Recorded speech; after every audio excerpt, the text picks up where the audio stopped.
پھر اسی لیے اللہ تعالیٰ نے لوگوں پر احسان فرمایا اور لوگوں پر مہربانی کی، اور اس کے نبی صلی اللہ علیہ وسلم نے بتایا کہ پھر شوال کا مہینہ ہے، اور اس مہینے میں 6 روزے اگر تم رکھ لو تو تمہارے 29 یا 30 جو پہلے ہوئے ہیں ہر نیکی کو خدا 10 گنا بڑھا دے گا۔ وَكَأَنَّهُ صَامَ سَنَةً، یہ ایسے ہی ہے جسے اس شخص نے سارا سال روزے رکھے۔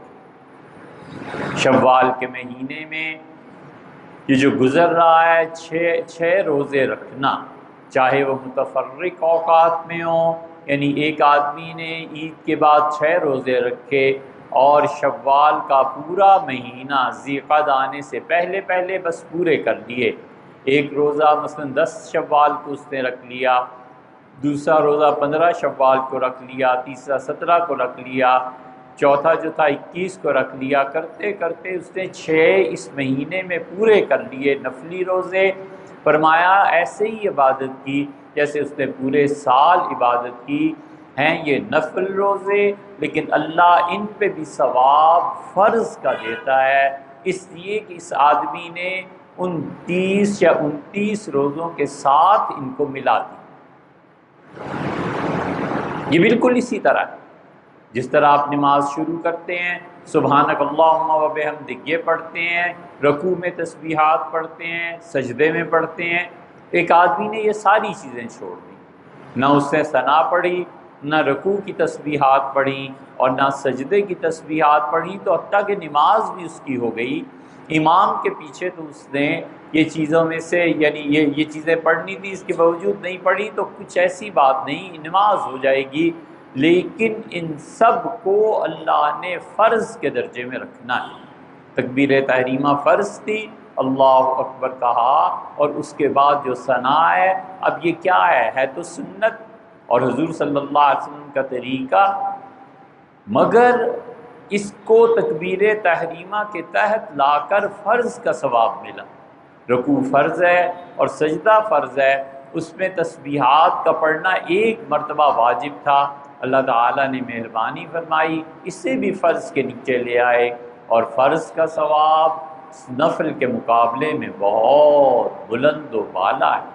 اس لیے حکم ہوا کہ شوال آ جائے تو اس میں بھی 6 روزے رکھنے ہیں، تاکہ اللہ تعالیٰ کے ہاں اس بندے کے درجات بڑھائے جائیں اور سارے سال کے روزوں کا ثواب اسے ملے۔ آدمی کے پاس اللہ تک پہنچنے کے بے شمار راستوں میں جتنے بھی راستے ہیں وہ بہرحال چند کوچوں سے گزر کر جاتے ہیں، ان میں سے ایک بڑا کوچہ اور ایک بڑا محلہ اور ایک بڑا شہر جو اللہ کی طرف لے کے جاتا ہے، جس کی بڑی شاہراہ وہ علم ہے کہ آدمی علم میں کھپے، لوگوں کو سکھائے، خود سیکھے، اور ہر دن ایسا ہونا چاہیے کہ اس کے علم میں اضافہ ہوتا چلا جائے۔ آدمی ہمیشہ رات سوچے کہ آج کیا نئی چیز سیکھی، بس اتنی بات، آج کیا نئی چیز علم میں آئی۔ یہ جستجو اور یہ فکر اسے علم پہ لاتی ہے کہ آج تو ایک بات بھی نئی نہیں سیکھی۔ جب نہیں سیکھی تو اس کا مطلب یہ ہو گیا کہ اس انسان کی ترقی رک گئی۔ ہر روز ایک نئی بات سیکھے، ہر روز ایک نیا مسئلہ سیکھے، ہر روز ایک نئے شخص کے بارے میں پڑھے، ہر روز ایک نئی بات کو دریافت کرے کہ نئی بات آج کیا سامنے آئی ہے، وہ 1 منٹ میں آئی ہے یا 10 گھنٹوں میں۔ طریقہ زندگی کا یہ ہے کہ ہر روز اس میں اضافہ ہونا چاہیے۔ یہ اتنی بڑی چیز ہے کہ اللہ تعالیٰ نے حضرت رسالت پناہ صلی اللہ علیہ وسلم کو حکم دیا وَقُلْ رَبِّ زِدْنِی عِلْمًا، اور آپ ہم سے دعا مانگتے رہیے کہ اے رب میرے علم میں اضافہ فرما۔ حضرت عبداللہ ابن مسعود رضی اللہ عنہ، ان سے نماز کا کسی نے پوچھا تو آخر پہ جو دعا تھی عبداللہ خود بھی مانگتے تھے اور سکھاتے بھی تھے رضی اللہ تعالیٰ عنہ، انہوں نے کہا یہ مانگا کرو درود شریف کے بعد اور سلام سے پہلے۔ فرمایا کہ یہ اللہ سے دعا مانگو کہ رب زدنی علما و ایمانا و یقینا، رب زدنی علما و ایمانا و یقینا، اے اللہ اضافہ فرما میرے علم میں، ایمان کی کیفیت میں، اور اللہ اپنی ذات کے یقین میں اضافہ فرما۔ یہ چھوٹا سا جملہ ہے، رب زدنی علما و ایمانا و یقینا، اللہ میرے علم میں اضافہ فرما، یقین میں اضافہ فرما، اور ایمان کی کیفیت میں اضافہ فرما۔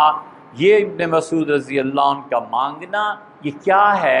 یہ رسول اللہ صلی اللہ علیہ وسلم نے سکھایا ہے کہ علم میں اضافے کی دعا اللہ سے مانگی جائے۔ تو بڑی شاہراہ جو اللہ تک لے کے جاتی ہے علم، اسی لیے اللہ تعالیٰ نے فرمایا کہ والذین اوتوا العلم درجات، جن کو ہم نے علم دیا ہے جنت میں انہیں بڑے درجے بھی دی۔ امام محمد رحمۃ اللہ علیہ کو کسی نے ان کی وفات کے بعد خواب میں دیکھا، تو اسے پوچھا کیا ہوا؟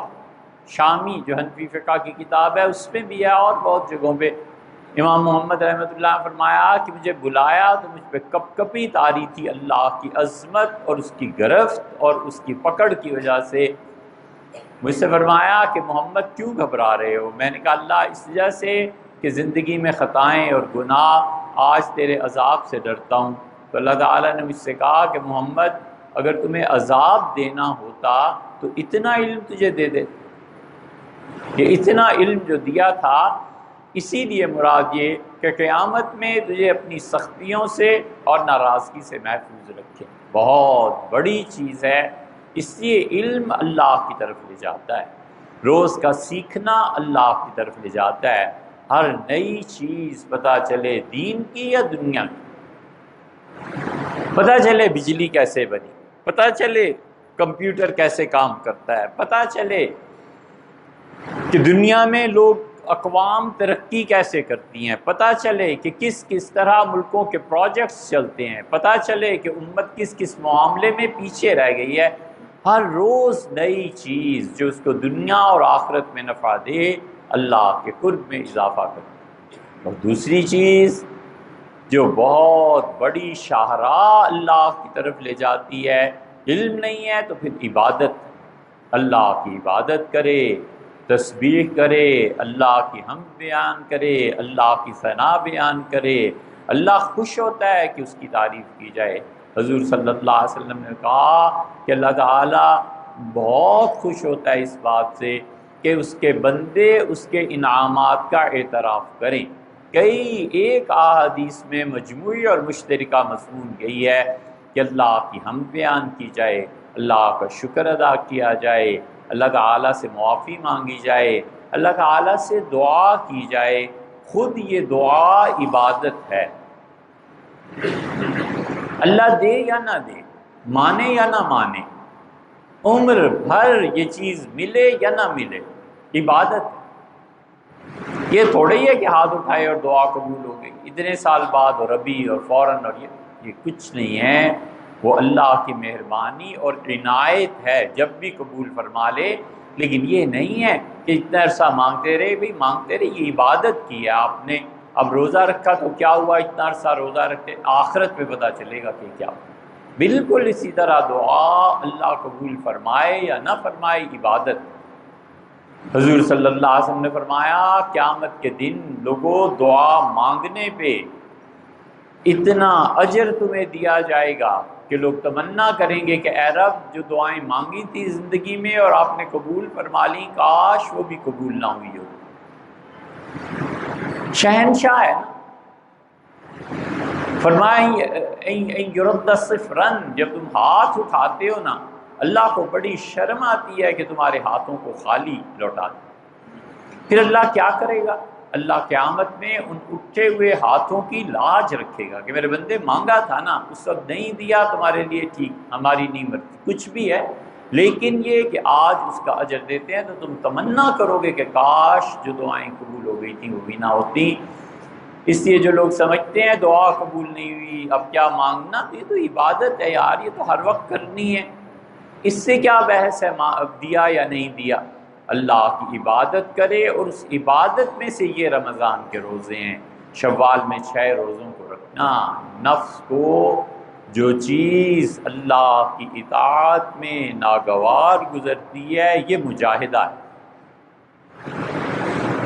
کوئی شخص اللہ تک نہیں پہنچ سکتا، سوال ہی پیدا نہیں ہوتا۔ اگر تیسری راہ آپ ہمیں دکھا دیں تو ہم ممنون ہوں آپ، یا ذکر کرے اور یا مجاہدہ کرے۔ ذکر کہتے ہیں اللہ کی یاد کو، اور مجاہدہ کہتے ہیں خدا کی اس اطاعت اور بندگی کو جس سے نفس انسانی پر چوٹ پڑے۔ بس ذکر اللہ کی یاد، اور مجاہدہ جس سے انسان کے نفس پہ چوٹ پڑے، نہ کرنے کو جی چاہے، روزہ نہیں رکھنے کو جی چاہ رہا، نہ اتنی شدید گرمیاں رکھے، تاکہ نفس پہ چوٹ پڑے، نفس اس سے تنگ ہو۔